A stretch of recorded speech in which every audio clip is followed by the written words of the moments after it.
மேன்மையான ஒரு மாதம் அப்படிங்கிறத நீங்கள் முடிவெடுத்துக்கலாம்.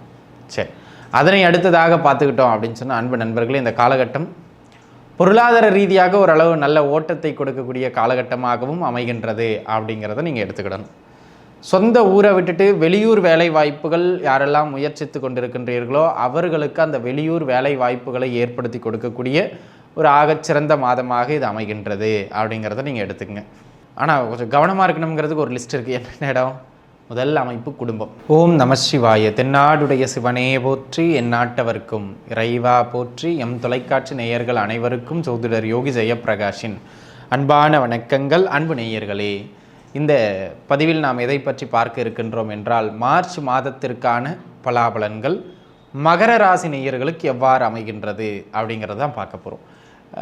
கோச்சாரம் அப்படிங்கிறது நீங்கள் புரிஞ்சுக்கிடணும் நண்பர்களே, ஒரு 15-20% அவ்வளோதான் அதுக்கு பலம். சரிங்களா? பெருசாக ஒன்றும் மாற்றங்கள் கிடையாது. இருந்தாலும் இந்த இடங்கள்லையாவது யாருக்கு நன்மை கிடைக்குது அப்படிங்கிறதுக்காக தான் இந்த பதிவு நம்ம பார்க்குறது. உங்கள் சுய ஜாதகம் வலுத்திருந்தால் நன்மையே நடக்கும். சுய ஜாதகம் கொஞ்சம் ஏற்ற இறக்கமாக இருக்குன்னா கொஞ்சம் எதிர்மறையாக தான் இருக்கும். சரிங்களா?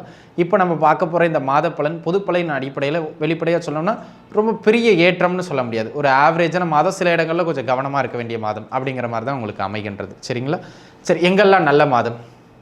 நல்ல வேலை வாய்ப்புகள் கிடைக்கும். ஆக உத்தியோகம் இல்லாமல் படிச்சுட்டு தகுதி வாய்ந்திருந்தும் தகுதியான வேலை கிடைக்காமல் இருக்கிற நண்பர்களுக்கு ஓரளவு வேலை வாய்ப்புகள் கிடைக்கக்கூடிய மாதம் இது. தாராளமாக முயற்சிக்கலாம். முதல் அமைப்பு. ரெண்டாவது, ஏற்கனவே உத்தியோகத்தில் இருந்தவங்களுக்கு உத்தியோகத்தில் இருந்து வந்த ரொம்ப அந்த சிரமத்தன்மை ஓரளவு குறையும். அந்த காலகட்டத்தில் பரவாயில்லப்பா, ஓரளவு சமாளிச்சிடலாம் இனிமேல் அப்படிங்கிற மாதிரியான அந்த ஏற்றம், ஒரு மன நிலைப்பாடு கிடைக்கக்கூடிய காலகட்டமாக இந்த காலகட்டம் உங்களுக்கு அமைகின்றது அப்படிங்கிறத நீங்கள் பார்த்துக்கிடணும். அந்த விதத்தில் இது ஒரு நல்ல மேன்மையான ஒரு மாதம் அப்படிங்கிறத நீங்கள் முடிவெடுத்துக்கலாம். சரி, அதனை அடுத்ததாக பார்த்துக்கிட்டோம் அப்படின்னு சொன்னால் அன்பு நண்பர்களே, இந்த காலகட்டம் பொருளாதார ரீதியாக ஓரளவு நல்ல ஓட்டத்தை கொடுக்கக்கூடிய காலகட்டமாகவும் அமைகின்றது அப்படிங்கிறத நீங்கள் எடுத்துக்கிடணும். சொந்த ஊரை விட்டுட்டு வெளியூர் வேலை வாய்ப்புகள் யாரெல்லாம் முயற்சித்து கொண்டிருக்கின்றீர்களோ அவர்களுக்கு அந்த வெளியூர் வேலை வாய்ப்புகளை ஏற்படுத்தி கொடுக்கக்கூடிய ஒரு ஆகச்சிறந்த மாதமாக இது அமைகின்றது அப்படிங்கிறத நீங்கள் எடுத்துக்கங்க. அதே போல் ஏற்கனவே வெளியூர்களில் இருக்கிறவங்களுக்கு அங்கே நீடித்து தங்கிறதுக்கான அங்கீகாரங்கள், அந்த மாதிரியான சில விஷயங்கள் எல்லாம் கைகூடி வருகின்ற ஒரு அற்புதமான மாதம் இந்த மாதம் அப்படிங்கிறதையும் நீங்கள் எடுத்துக்கிடலாம். ஆக இந்த விஷயங்கள் எல்லாம் உங்களுக்கு ஒரு நல்ல ஏற்றம் மிகுந்த அமைப்பாக அமைகின்றது அப்படிங்கிறதுல எந்த விதமான மாற்று கருத்தும் கிடையாது. புத்திரபாக்கியம் உண்டு.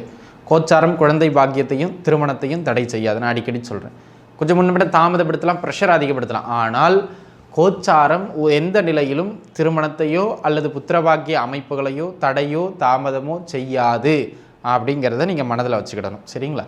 அது கிடைக்கும். அதே போல் இந்த காலகட்டத்தை பொறுத்த மட்டிலும் சொந்த ஊரை விட்டுட்டு வெளியூர்களில் இருக்கிறவங்களுக்கு ஓரளவு வருமான ரீதியாக ஓட்டங்கள் அதிகரிக்கக்கூடிய காலகட்டம். அந்த விதத்தில் நன்மை. குடும்பத்தில் நிறைய சுப நிகழ்வுகள் அல்லது சுப செலவுகள் நடைபெறுகின்ற மாதம். நல்ல விஷயத்துக்கு ஆனாலும் செலவு தானே. சுப செலவுகள் நிறைய நடைபெறப் போகின்ற ஒரு மாதமாக இந்த மாதம் உங்களுக்கு அமைகின்றது அப்படிங்கிறத மனதில் வச்சுக்கிடுங்க.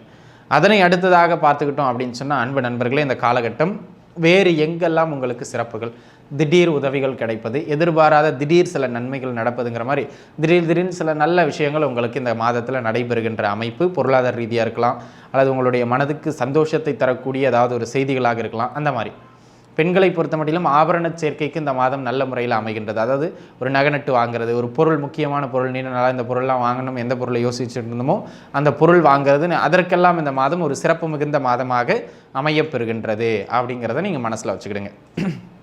ஆக அன்பு நண்பர்களே, இந்த விஷயங்கள் மட்டும்தான் வெளிப்படையாக சொல்லணும்னா நன்மை, அவ்வளவுதான். ஆனால் கொஞ்சம் கவனமாக இருக்கணுங்கிறதுக்கு ஒரு லிஸ்ட் இருக்குது. என்ன இடம்? முதல் அமைப்பு குடும்பம். குடும்ப அமைப்புகளில் அன்பு நண்பர்களே நிதானித்து செல்ல வேண்டியது அவசியம். தேவையில்லாத குடும்பங்களில் குழப்பங்களை ஏற்படுத்துகின்ற மாதம் இது. குடும்பங்களுக்கு இடையில் சின்னதான சண்டை சச்சரவுகளை ஏற்படுத்துகின்ற மாதம் இது. பொருளாதார ரீதியாக என்ன வருமான ஓட்டம் இருந்தாலும் ஒரு நெருக்கடியை ஏற்படுத்துகின்ற மாதம் இது. உங்களுடைய பேச்சால் பிறரோடு சின்ன சண்டை சச்சரவுகளை இழுக்கின்ற மாதம் இது. அப்போது பொருளாதார ரீதியாகவும் நெருக்கடி ஏற்படும், நம்ம தேவையில்லாமல் பேசுகிறதுனால உறவுகளுக்கு இடையிலையும் சிக்கல் ஏற்படும். இந்த மாதமே கொஞ்சம் நிதானிச்சு இருக்கணுங்க. ஆனால் இது பொது பலன், பயப்பட வேண்டிய அவசியம் இல்லை நெகட்டிவாக இருக்கேன்னு. ஏன்னா இது இப்படி சீண்டுமே தவிர கை அடித்து உடைக்காது. இப்படி தட்டி விட்டு போகும், அவ்வளவுதான். என்னது இந்த பொது பலன் அப்படிங்க, அதுக்கு அவ்வளவுதான் பலம். சரிங்களா? ஆக அன்பு நண்பர்களே, இந்த மாதத்தை பொறுத்த மட்டிலும் நிதானத்தன்மையோடு செயல்பட வேண்டும். குறிப்பாக உடல்நிலை, குடும்பத்தில் யாருக்காச்சும் ஒருத்தருக்கு ஹெல்த்து தொந்தரவாகிட்டே இருக்கும், அதனால் ஹாஸ்பிட்டலும் கையுமா அப்போ போயிட்டு வர மாதிரி இருக்கும். அதேபோல் குடும்பத்தில் ஒருவர் மற்றொருவரை புரிஞ்சிக்காமல் எதையாவது ஒன்றை பண்ணி குடும்பத்தின் மனநிலையை அப்பப்போ தொந்தரவு பண்ணிக்கிட்டே இருப்பாங்க. அந்த வகையில் குடும்ப மனநிலை கொஞ்சம் தொந்தரவு பெறுகின்ற ஒரு மாதமாக இந்த மாதம் அமையப்பெறுகின்றது அப்படிங்கிறத நீங்கள் மனதில் வச்சுக்கிடணும். சரிங்களா? அது ஒரு அமைப்பு. அதனை அடுத்ததாக பார்த்துக்கிட்டோம் அப்படின்னு கேட்டிங்கன்னா, அன்பு நண்பர்களே, இந்த காலகட்டத்தை பொறுத்த மட்டிலும் வேறு எங்கெல்லாம் சிறப்பு, வேறு எங்கெல்லாம் கவனம் அப்படின்னு கேட்டுக்கிட்டிங்கன்னா, குடும்பம், இந்த கொடுக்கல் வாங்கல் பண விஷயம் இருக்குது பாருங்கள், ரொம்ப நிதானிச்சிருக்கணும். யாரை நம்பியும் பெரிதாக பணம் கொடுக்காதீங்க, யார்கிட்ட இருந்தும் தேவையில்லாம வாங்காதீங்க. உங்கள் நம்பிக்கைக்குரிய இடங்களை தவிர வேறு எங்கேயும் பணம் பரிவர்த்தனை பண்ணுறதை தவிர்க்கிறது தான் நல்லது. ஏன்னா அந்த காலகட்டத்தில் மணி லாக் ஆகிறதோ அல்லது பணத்துக்காக சின்ன சின்ன பிரச்சனைகள் ஏற்படுறதுக்கோ வாய்ப்பு மிக அதிகம் அப்படிங்கிறத மட்டும் நீங்கள் மனதில் வச்சுக்கிட வேண்டியது அவசியம். அதை நீங்கள் புரிஞ்சுக்கிட வேண்டியது அவசியம். அதை மனசில் வச்சுக்கோங்க. அதே போல் அன்பு நண்பர்களே, இந்த காலகட்டத்தை பொறுத்த மட்டிலும் நீங்கள் என்ன பண்ணாலும் சரி, பண விஷயங்களில் ஏமாற்றங்களோ அல்லது நீங்கள் அடுத்தவங்களை ஏமாற்றுறதோ ஏதோ ஒன்று நடக்கும். சரிங்களா? ஆக பொருளாதார விஷயங்கள்லையும் அந்த பண விஷயங்கள்லையும் குடும்ப உறவுகளுக்கு இடையிலையும் கவனமாக இருக்கணும். படிப்பில் கொஞ்சம் மந்தத்தன்மை, டல் அடிக்கக்கூடிய காலகட்டம் இது. படிக்கிற குழந்தைங்களாம் அப்படியே சோம்பலை ஏமாற்றுவாங்க. மகர ராசிக்கார குழந்தைங்க, நான் படிச்சிட்டேன், அப்பயே படிச்சிட்டேன், இப்பயே படிச்சிட்டேன், எங்கே சொல்லு தெரியாது, அந்த மாதிரி. ஆக அன்பு நண்பர்களே, முக்கியமான சொல்லுது தான் குடும்ப விஷயம், பண விஷயம், படிப்பு, ஆரோக்கியம், இந்த நான்கிலும் குறிப்பாக அதில் குடும்ப மேட்டர், குடும்ப விஷயமும் பண விஷயமும் தான். இது ரெண்டுத்தில் தான் தேவையில்லாத கருத்து முரண்பாடுகள்லாம் அதிகம் ஏற்படும். அதில் மட்டும் கொஞ்சம் கவனித்து நிதானித்து இருந்துக்கிட்டீங்க அப்படின்னு சொன்னால் ஒன்றும் பெரிய அளவில் நீங்கள் கவலைப்பட வேண்டிய அவசியம் கிடையாது. நன்றாகவே இருப்பீர்கள் அப்படிங்கிறதுல மாற்று கருத்தும் கிடையாது. ஆக அன்பு நண்பர்களே, மகர ராசி நேயர்களுக்கு இந்த காலகட்டம் கொஞ்சம் நிதானிச்சு இருக்கணும் அப்படிங்கிறத மட்டும் சொல்லிட்டு இந்த பதிவை முடித்துக் கொள்கின்றேன். மீண்டும் இன்னொரு நல்ல பதிவில் உங்கள் அனைவரையும் வந்து சந்திக்கின்றேன். அதுவரைக்கும் உங்ககிட்ட இருந்து விடைபெறுவது உங்கள் ஜோதிடர் யோகி ஜெயபிரகாஷ். நன்றி, வணக்கம்.